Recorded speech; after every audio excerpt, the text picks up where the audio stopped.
Then comes the major surgery, the removal of the man and the formation of the woman. A woman born at the age of 24. A new life is begun. The body of the woman within begins to appear now. The world is shocked by a person who changed his sex. Thus, the strange case of Glen, who was Glenda, one and the same person, not half man, half woman, but nevertheless man and woman in the same body. He dares to enter the street dressed in the clothes he so much desires to wear. Glen is engaged to be married to Barbara. Glen's problem is a deep one, but he must tell her soon. She's begun to notice things. Soon she will realize. He learned that foreign doctors were doing marvelous work with a sex change. Man to woman, woman to man. Say, did you read about the guy that had his sex changed to a girl? Says he was perfectly normal, too. How can a guy be normal and go and do a thing like that to himself? What about their children, Doctor? Would their children become the same way their father is? Glenda has made the decision. If the newspapers had not gotten hold of the story, it would have gone untold, unnoticed as so many others in medical history. Why is the modern world shocked by this headline? Why? Do you realize what would happen if every man in the country that wanted to wear women's clothes or felt like a woman went to their doctors and wanted a sex change? Glen and all the hundreds of thousands of other Glens across the nation face quite a problem.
Man's constant groping of things unknown, drawing from the endless reaches of time, brings to light many startling things. Startling because they seem new, sudden. But most are not new to the signs of the ages.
all with their own thoughts, their own ideas, all with their own personalities. One is wrong because he does right.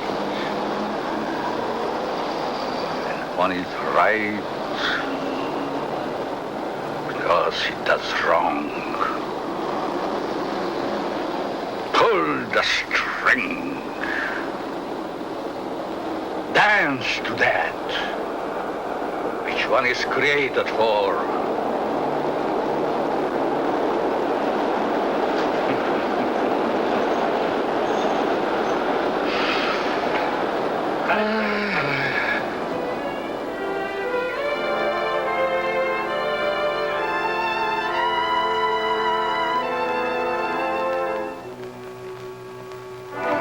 A new day is begun.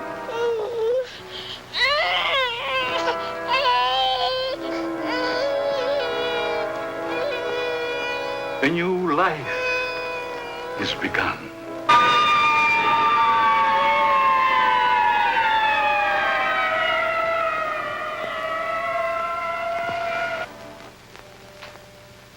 A life is ended.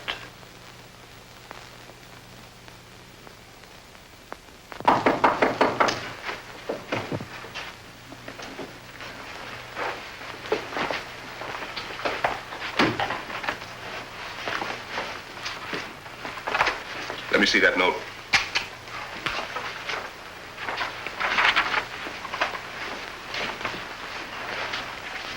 The records will tell the story. I was put in jail recently. Why? Because I, a man, was caught on the street wearing women's clothing.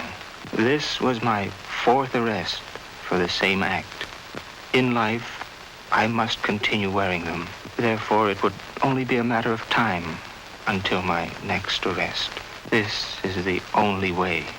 Let my body rest in death forever in the things I cannot wear in life.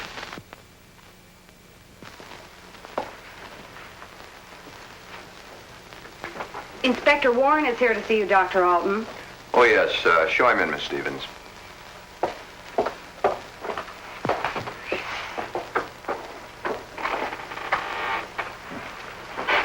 Inspector? Doctor? Sit down. Thank you.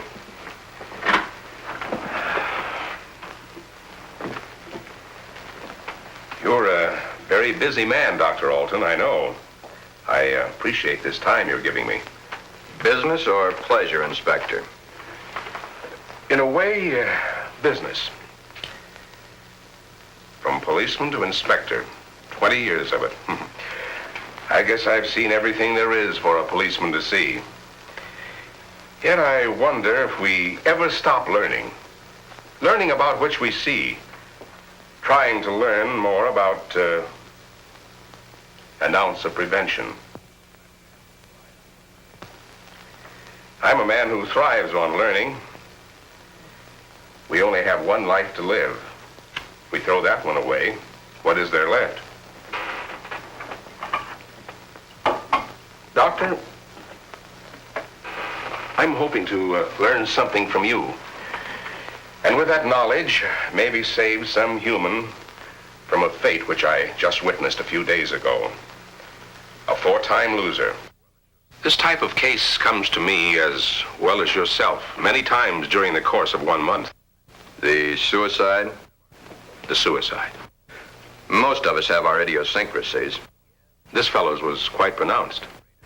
Yes, but I wonder if it rated the death warrant it received. I don't think so. Well, that's why I'm here today, Doctor. What do we do about it? I've always heard you to be a hard-hearted policeman, Inspector. Isn't that what's thought of most policemen? The laws are written. The policeman is hired to see that those laws are enforced. We have a job to do. As in most jobs, there's always somebody who doesn't want that job to be done. In most factories today, the employer has put up suggestion boxes. Even the employer needs advice once in a while. I think in the case that we're referring to, I need advice. Maybe it shouldn't have happened as it did, but it did. Perhaps the next time we can prevent it.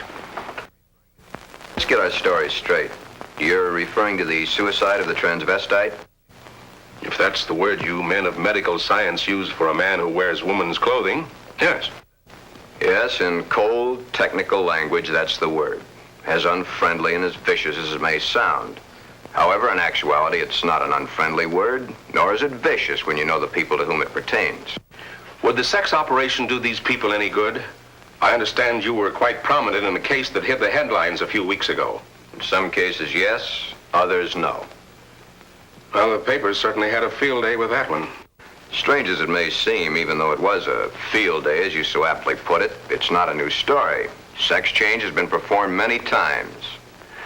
Those whose sex can be changed, they're the easy ones. But what of those who so desperately want to be of the opposite sex, yet can't change their sex? Such as was the case with Patricia, the suicide. I'd like to understand this, Doctor, as best you can tell me. You can only fully understand the sex change by taking two entirely different cases. Two men with exactly the same background, from childhood to manhood and on to their own decisions and destinations. I'd like to hear the story to the fullest. Only the infinity of the depths of a man's mind can really tell the story.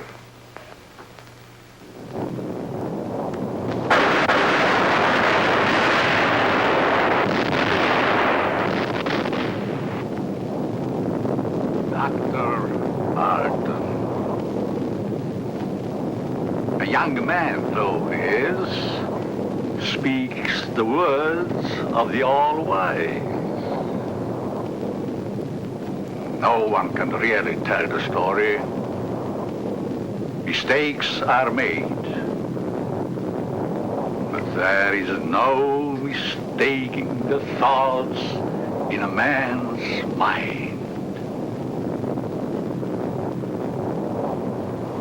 The story is begun.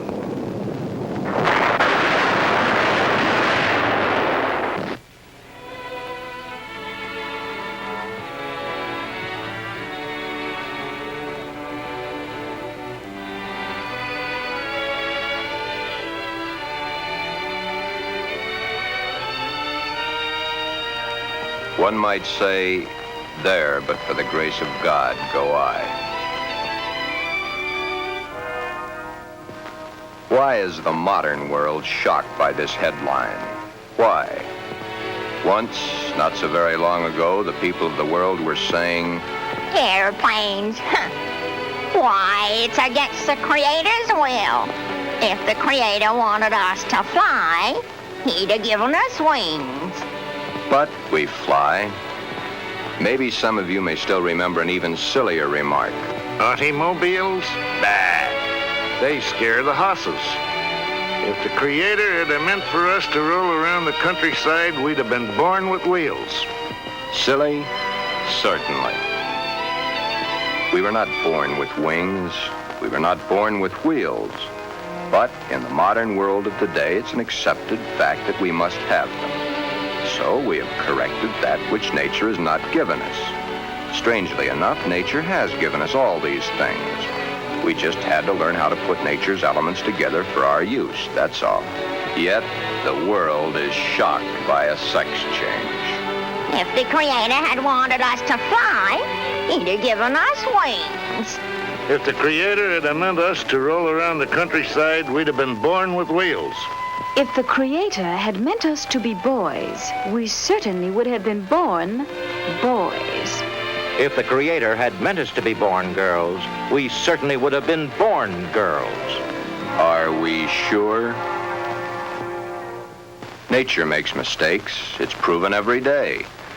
This person is a transvestite, a man who is more comfortable wearing girls' clothes. The term transvestite is the name given by medical science to those persons who wear the clothing of the opposite sex. Many a transvestite actually wishes to be the opposite sex. The title of this can only be labeled Behind Locked Doors. Give this man satin undies, a dress, a sweater, and a skirt, or even the lounging outfit he has on, and he's the happiest individual in the world. He can work better, think better, he can play better, and he can be more of a credit to his community and his government because he is happy. These things are his comfort. But why the wig and makeup? He dares to enter the street dressed in the clothes he so much desires to wear, but only if he really appears female. The long hair, the makeup, the clothing, the actual contours of a girl. Most transvestites do not want to change their life, their bodies. Many of them simply want to change the clothing they wear to that is worn by the opposite sex. Glen is engaged to be married to Barbara, a lovely, intelligent girl. Those fingernails have got to go. You know, I didn't realize they're as long as they are. My goodness, they're almost as long as mine. Maybe even prettier. We'll have to paint them sometime just for the fun of it. We'll trim them. That's for sure. You know, honey, you've invited me to dinner so many times in the last couple of months. It's almost like we're married already. I wish we were, darling. It's been a long year. For both of us. But now, my studies are through, college is concluded, and I'm free at last. Free? For the time being. Huh? Oh. How about joining me for an after-dinner drink? The living room? Mm-hmm.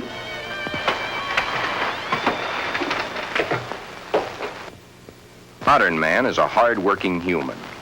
Throughout the day, his mind and his muscles are busy at building the modern world and its business administration. His clothing is rough, coarse, starched, according to the specifications of his accepted job. At home, what does modern man have to look forward to for his body comfort? The things provided for his home, a wool or flannel robe, his feet encased in the same thick, tight-fitting leather that his shoes are made of. These are the things provided for his home comfort. It doesn't look so comfortable, does it? And get the hat. Better still, get the receding hairline.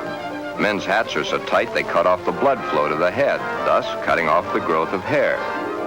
7 out of 10 men wear a hat, so the advertisements say. 7 out of 10 men are bald. But what about the ladies?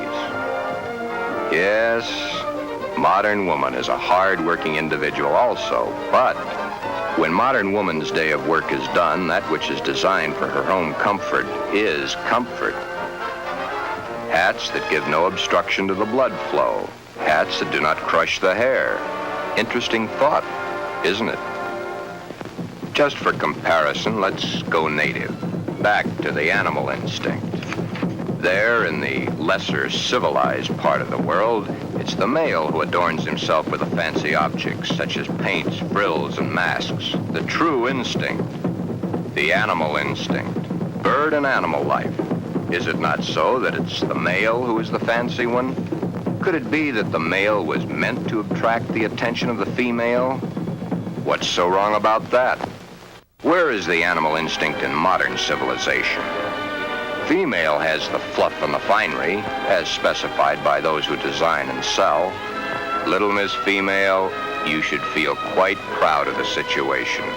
You, of course, realize that it's predominantly men who design your clothes, your jewelry, your makeup, your hairstyling, your perfume. But life, even though its changes are slow, moves on. There's no law against wearing such apparel on the street, as long as it can be distinguished that man is man and woman is woman.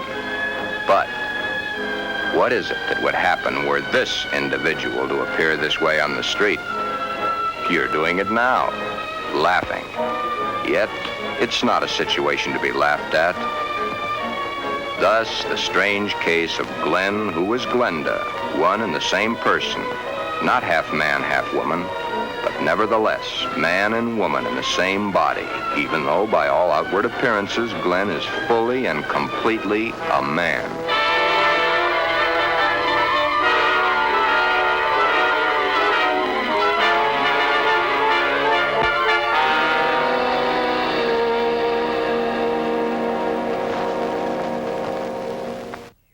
Sister, let me borrow her dress.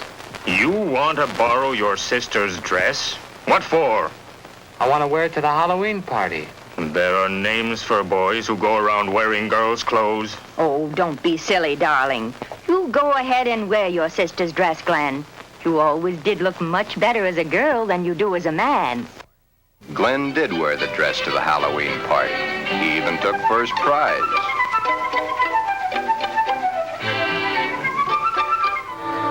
Then one day it wasn't Halloween any longer.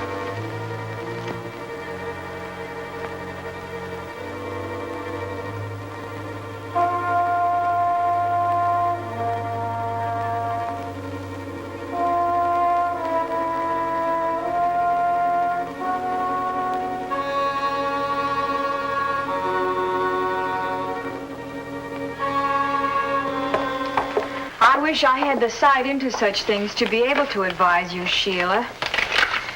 Maybe if you took the problem to a doctor. It's Glen that needs the doctor. But when things like this go wrong with someone so close and in your own family, it's so hard to believe. It's not really hard to believe. It's just hard for you to accept. Well, of course it's hard for me to accept. Suppose I were to come home with Roy or one of my other boyfriends some night and find Glen like I did last night. Yeah, that would be hard to explain. That's the understatement of the year. Just how does one go about introducing your friends to your brother when brother's wearing your best sweater and your skirt and makeup to boot?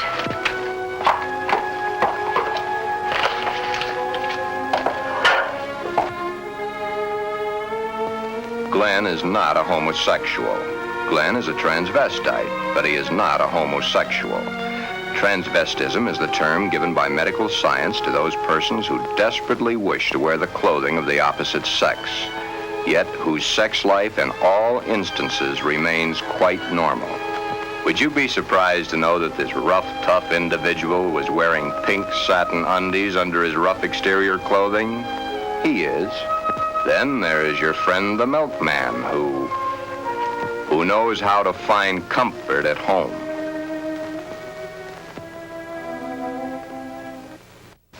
I can't stand it any longer.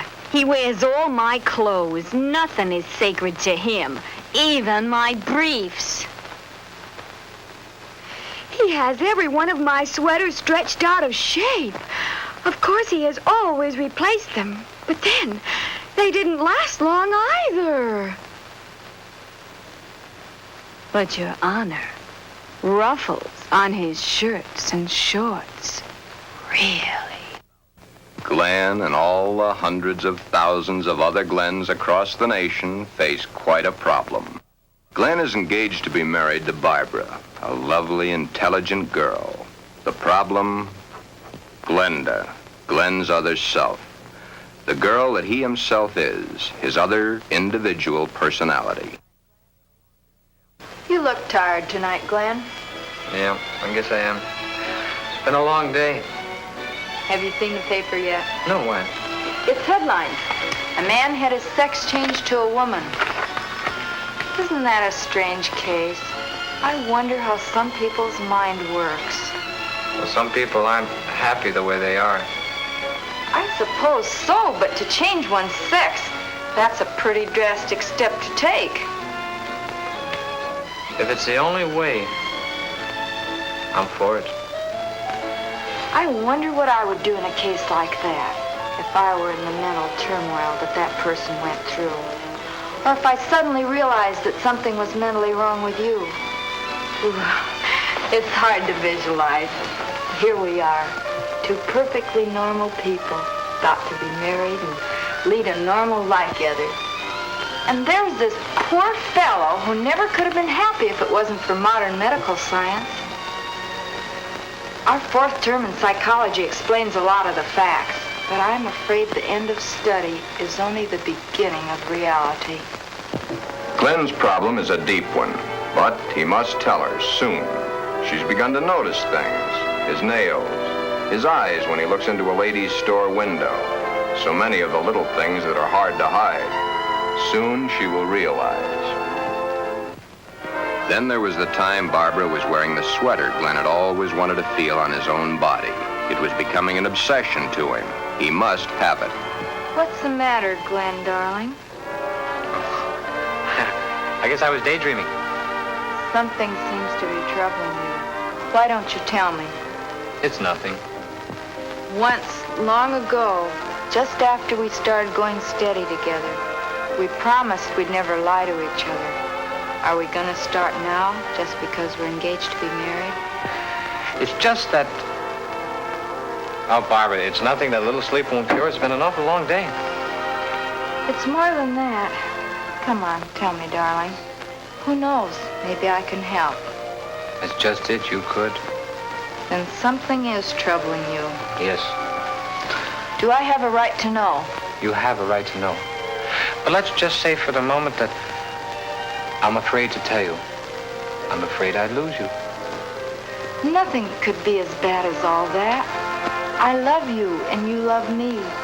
And nothing in the world can change that. I hope not. I really hope not. Glen, is it another woman?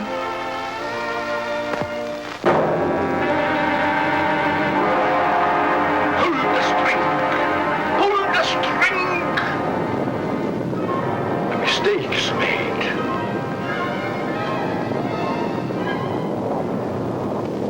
A story must be told. Always the same. He's not had the nerve to tell her. But he must soon come to some conclusion or forget the marriage. Should he tell Barbara of his Glenda now, before the wedding, or hit her between the eyes with it after, when it might be too late for either of them? The world is a strange place to live in. All those cars, all going someplace, all carrying humans which are carrying out their lives. The world is shocked by a person who changed his sex. Glenda is shocked also, but by another reason. Someone like her had the nerve to do something factual about their situation. There are so many problems for Glen and all the other Glens. Perhaps the fear of discovery of the underthings they wear beneath their regular outer clothing, or that which they wear during their nightly visit to Morpheus, god of sleep. Thank you very much, and I'm sure she's going to enjoy it very much. If you want to return it, be sure that you bring the sales slip. Thank you.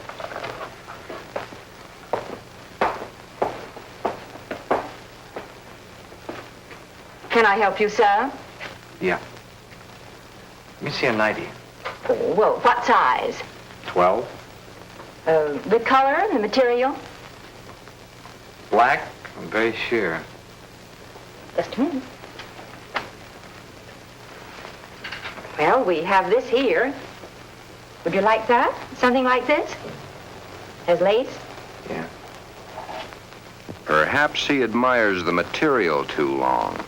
You can see how sheer the material really is. Yes. You see, it's all pure nylon and only $21.95. And of course, it will never snag.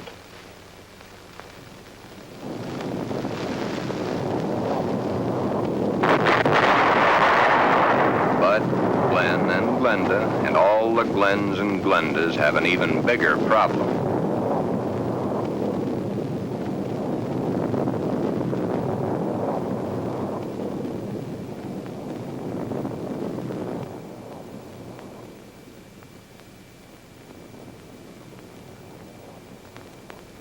The homosexual, it is true, at times does adopt the clothing or the makeup of a woman to lure members of his own sex.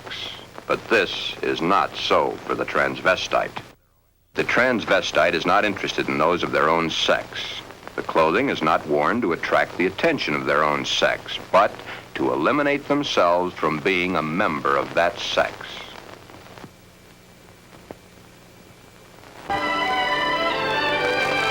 Hi, Joe.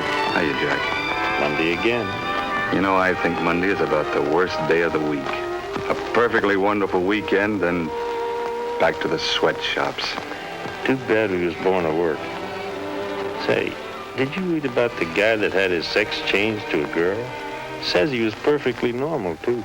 How can a guy be normal and go and do a thing like that to himself? All the same, it must take a lot of guts to pull a stunt like that.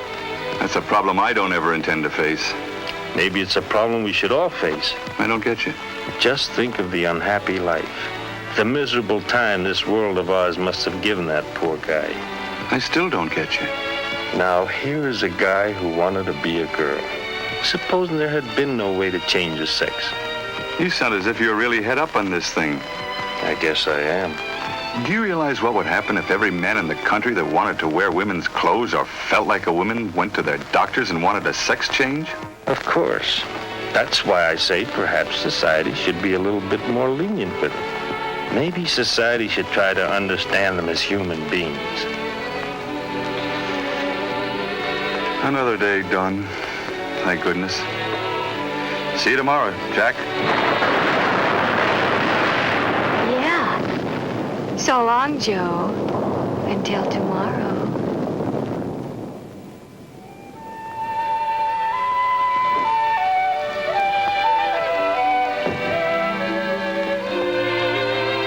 Hi, Glen. Hi, Johnny. Come on in and hit it right for the kitchen. I can't let that dinner burn. You know, I thought I was going to have to eat alone tonight. Well, you probably will because I've already eaten.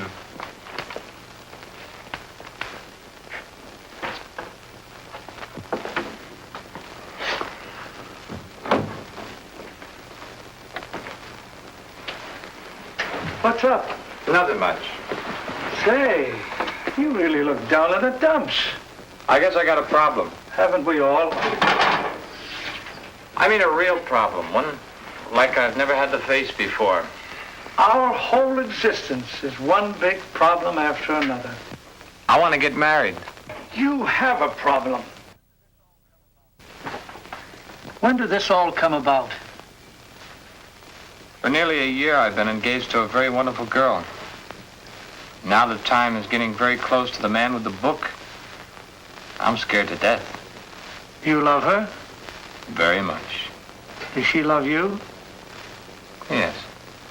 There's no problem. Marry the girl. Are you forgetting about my other self? You'll have to tell her, of course. Yeah. I have to tell her. But when? Before? Or after? I think you know the answer to that one yourself. My mind's in a muddle. Like in a thick fog. I can't make sense to myself sometimes. I thought I could stop wearing these things. I tried, honestly, I tried. I haven't had a stitch of them on for nearly 2 weeks until tonight. Then I couldn't stand it anymore. I had to put them on or go out of my mind. I'm afraid I'll lose her. I don't want that to happen because I really love her. Okay. Here's a story from fact. Johnny tells his story. He had not too long ago been married himself. He had kept quiet about his transvestite desires in the hopes that the new wife would never discover it. However, one day, the little woman came home unexpectedly an hour early.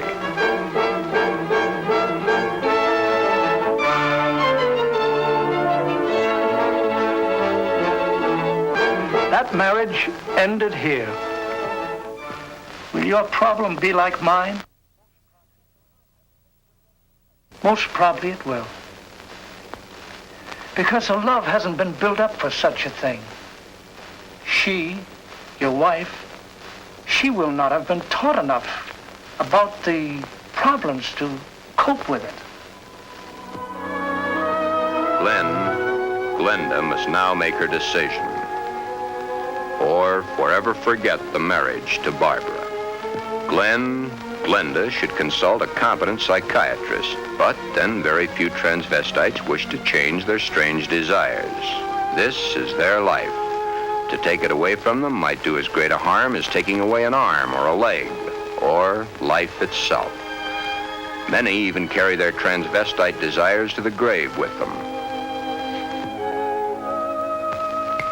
Yes, it is a problem. But Glenda, remember back almost a year ago when Glen and Barbara accepted each other? Good night. That's the 6th time you've said goodnight. I guess it is. Look. Come on over here a minute. What is it? Never mind, just sit down.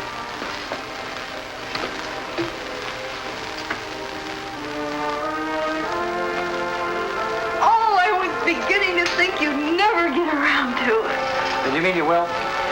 What do you think?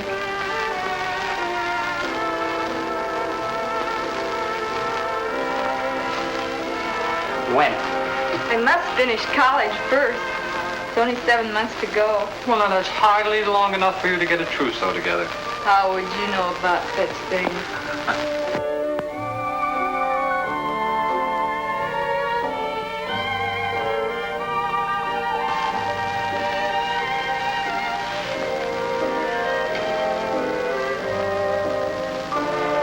Glen, what's the matter?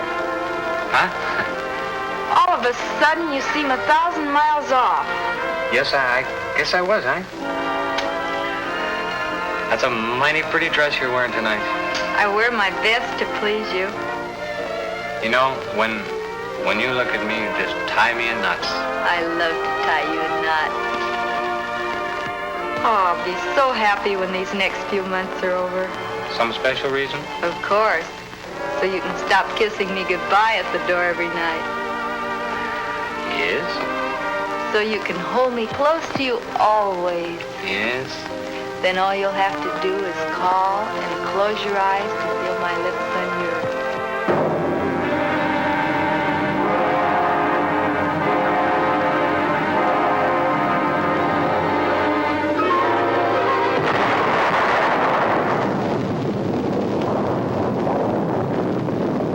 Beware. Beware.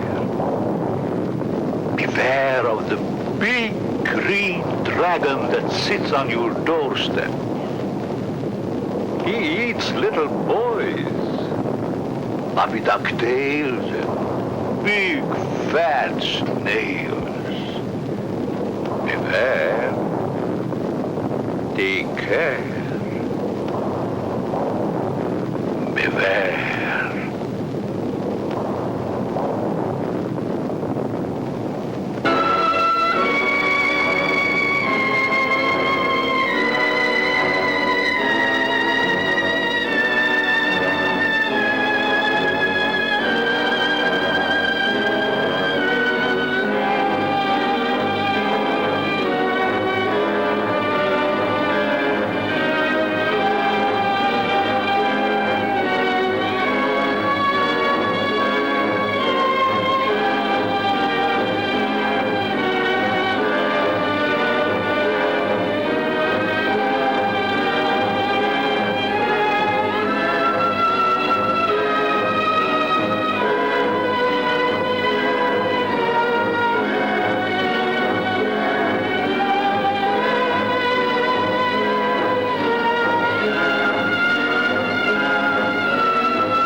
me.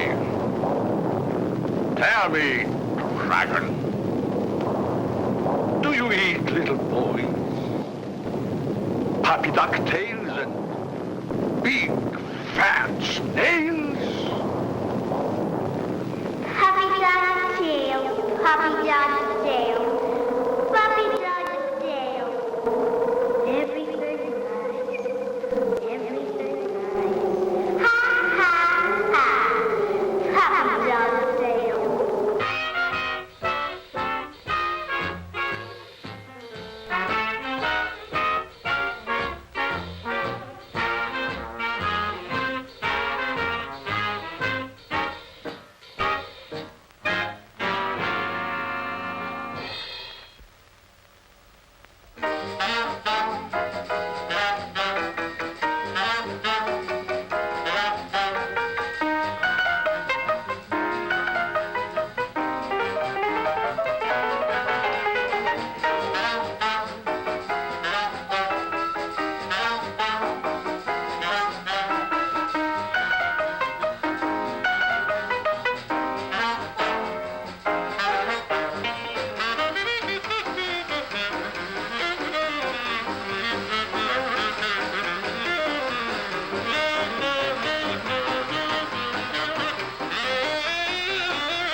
the big green dragon that sits on your doorstep. He eats little boys, puppy dog tails, and big fat snails. Beware, take care. Beware.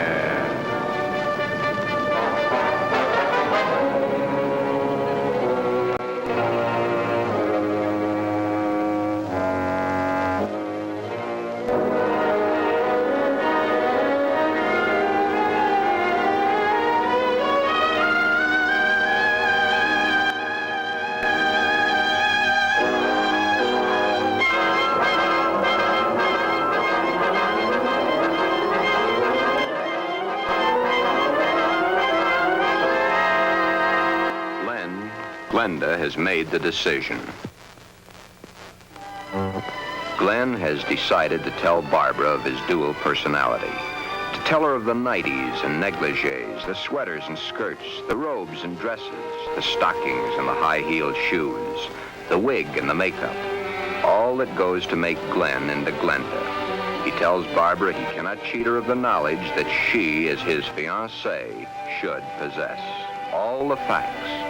He tells her softly, hurriedly at first, then slowly as he becomes more technical. His hands move to caress the smooth material of her Angora sweater, which he has so long and so desperately wanted to put on his own body. He tells of this to her, and she looks to the sweater and to his hand. Then, when it is all over and that much of the story he knows is told, Barbara is not sure of her own thoughts. That's about it, darling. I wanted to tell you for a long, long time, but just couldn't bring myself to do it. I've been too much afraid of losing you.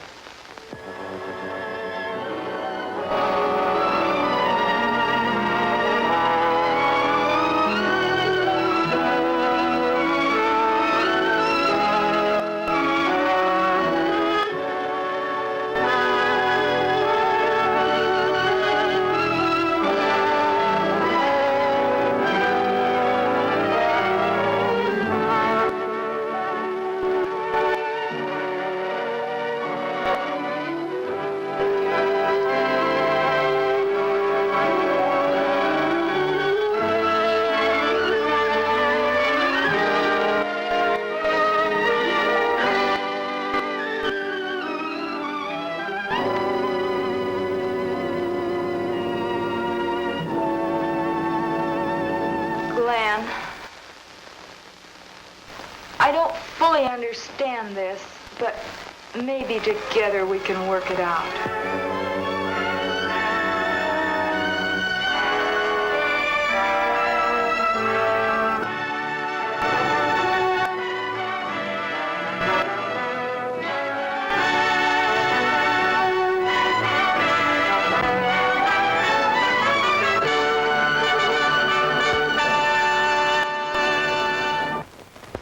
The end of the story? Not quite. I'll get back to it in a minute. Glen's case is really the lesser advanced type cases. The second case is an extremely advanced one. However, I'll get to that in a moment. First, you must realize that the world over has its own particular problem. Each case must be handled individually according to the person, his past life, and his problem. Did this Glen have any homosexual tendencies? Absolutely not. It's very seldom that a true transvestite does. And he isn't a hermaphrodite? No more than he's a pseudo-hermaphrodite. Glen's case was entirely of his mind, brought on by the environment of his early youth. What about their children, Doctor? Would their children become the same way their father is? No. Transvestism is not hereditary. Well, what makes these men want to wear girls' clothes? Many things. But as I've said before, it usually starts in early childhood from one cause or another. Technically, each case has the same beginning, just a different set of circumstances. Are any of them actually cured? Oh, yes, many of them. Once the source of supply is found, it can be stopped, unless the patient refuses to cut off that source of supply. Then the way I get it, this Glen and the character he created, much as an author creates a character in a book, was invented as a love object to take the place of the love he never received in his early youth through lack of it from his parents. The character was created and dressed and lives the life the author designs for him to live. and dies only when the author wants him to die. Correct. Except that for the character Glenda to die, the elements must be right. But to enlighten you a little further, there's the second story, that of an extremely advanced case. Let's call this person Alan, Ann. Alan had a mother who wanted a little girl. The father didn't care much one way or the other. Alan did not enter the competitive sports that the other boys of the school did. However, he was an extremely studious boy and always had above average marks in his subjects. Yet sports, girls' sports, he always was interested in. But he was rejected by the girls and also rejected by the boys. It seems he belonged to neither of them. After school, Alan would go home to find the mother who had always wanted a girl and the father who didn't care one way or the other. He enjoyed doing the woman's work around the house. Alan was becoming a woman and didn't realize it. A woman in mind only, but the mind rules. Then came the fateful year of 1941. Alan was drafted. He was accepted. In the Army, he successfully passed his vigorous training. He did not like it, but then there were the weekends for his particular diversions. On his weekend passes, he would go to the nearest town where he had a suitcase checked in a public locker. In the suitcase, he had the things he loved to wear, that which made his body appear to be what his mind believed it was. Then the day of embarkation came. But wherever Alan went, the suitcase was sure to go.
Then, as quickly as it had begun, the war was over.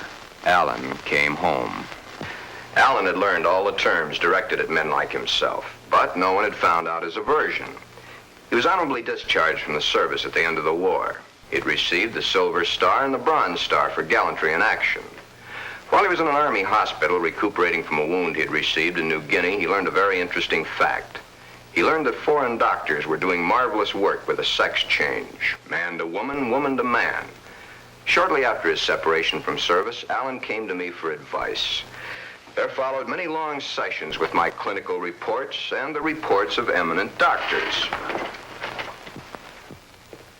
It had been found that Alan was really a pseudo-hermaphrodite. A hermaphrodite is one who has the organs of both the male and female in plain sight. A pseudo-hermaphrodite is one who has one perfectly formed organ of either sex and one imperfectly formed one that's difficult to detect. Alan was of the latter.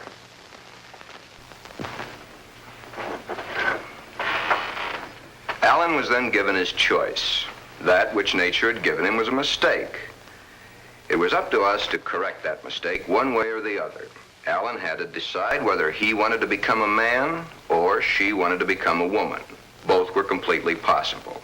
Small boned, fair of complexion, his hair thin like a woman's, his body slim, hips slightly girlish. It was easy to see his decision, along with the fact that he had been brought up from early childhood to believe that a woman was the thing to be. Alan decided to become a woman.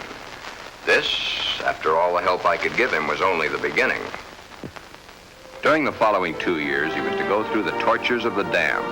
But never was there a whimper from him because he knew that at the end of it all, he would at last be that which he had always dreamed. Hundreds of hormone shots were injected into various parts of his body. Alan's face was worked on with plastic surgery to smooth out the female elements. Long, tedious hours of work. The big day, or the starting of many big days, for it was to take many.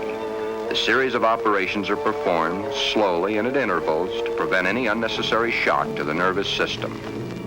Still, the hormone shots continue. Day after day, week after week, month after month. And even then, when the operation is over, the sex has changed, the shots must continue as long as Alan lives.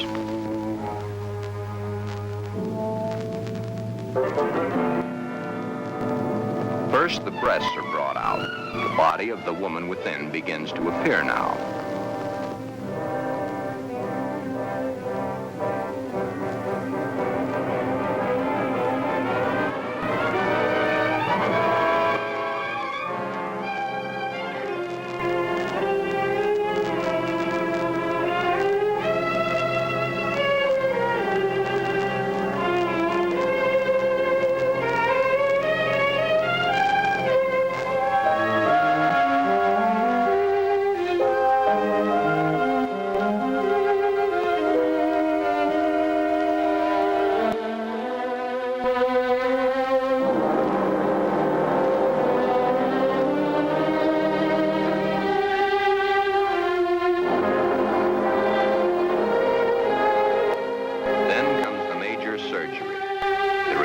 The man and the formation of the woman.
But in time, Alan is Anne, a very happy, lovely young lady that modern medicine and science has created almost as a Frankenstein monster.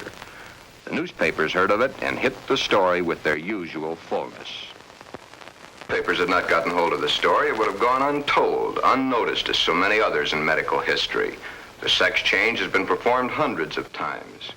However, right here, in this particular sex switch, it's not the end. Acting the woman and being the woman are two entirely different things. Alan had all his life acted the part of the woman. Now he is that woman and must learn how it's done. Anne must learn how to do her own hair, how to make the correct styling for her facial contours. The proper walk must be adopted. A lady is a lady, whatever the case may be. Continuing my own psychiatric treatment, it was my duty now to explain to Anne the duty of a woman in her sex life. Alan, of course, had known the man's, but he was soon to realize he knew very little about a woman's. Yet, through it all, Anne loved every minute of it. Anne was indeed meant to be a woman, and now that the sex change had been completed, Anne was a very happy woman, and a woman who was eager to learn, and now was accepted by society. A woman born at the age of 24, in a world that for 24 years she had seen as a man, but a woman who now would, and was properly instructed in how to accept, a woman's world. Thus, this case, which has a happy ending, is due entirely to the corrections made by medical science. I've had several such cases. In fact, in my 20 years of practice, I've been prominent in 7. However, my colleagues have had hundreds. Then you believe that the Glen of the first story should have the sex change? In Glen's case, no. No, indeed. Glen would never be happy with a sex change. The Alan of your story ended happy? I'll tell it to you exactly as I told it to them. Shortly after Glen told Barbara of his love for girls' clothing, he started treatments with me. On the last treatment, both he and Barbara came to me. I told them the same story of Alan, Anne, as I've told it to you, Inspector. Anne was a pseudo-hermaphrodite. Even though one of the sexes was imperfect, she had the organs and the characteristics of both the male and female. Glen's case is an entirely different type of case. Remember I said, no matter what the case, it's a different thing, a new problem to be looked into, then solved, a new challenge to the psychoanalysis. Glen's body holds only one sex, that of the male. In all our talks, I've learned these pertinent facts. Glen's father had no love for his son. His father wanted Glen to be a football hero or a baseball player so that he could brag to his cronies down at the corner saloon as his cronies bragged to him about their own sons. Thus, the ruse of Glen's fictitious character. He invented it when he could find no love from his mother and no love from his father. His mother had hated her own father. Glen reminded her of her father. Therefore, she gave all her affection, love, and attention to her daughter. Glen then decided also to become a daughter. Glen, you can kill this fictitious character of yours anytime you wish. For your happy ending, it's the only way. Then you think I can kill this second character by transferring her qualities to Barbara? Exactly. But as the author and his character, the elements must be right. It's up to you, Barbara. You must take the place, give the love, and accept the facts that Glenda has always accepted. If you love each other as you now believe you do, well, it'll be a hard job, but you'll enjoy doing the job. Should I let him continue to wear girls' clothing?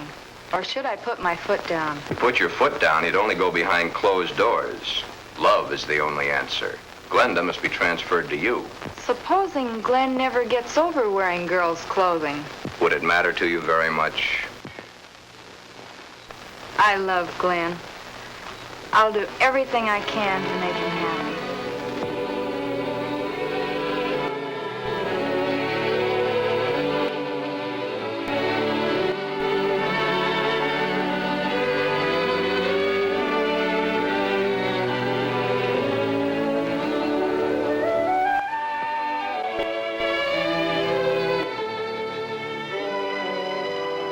The end is only the beginning.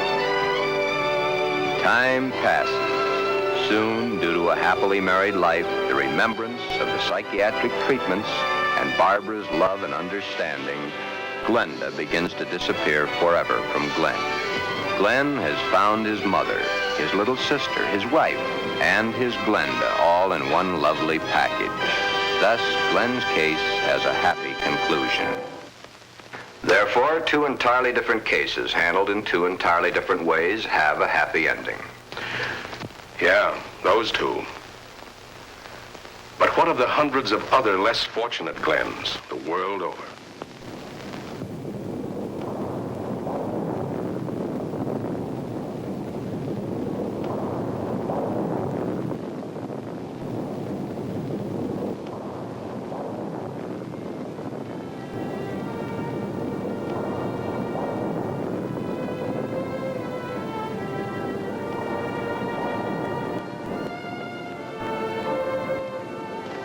Yes.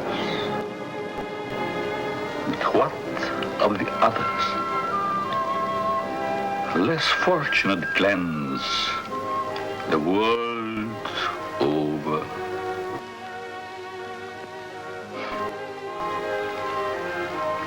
Oh, snips and snails and puppy duck.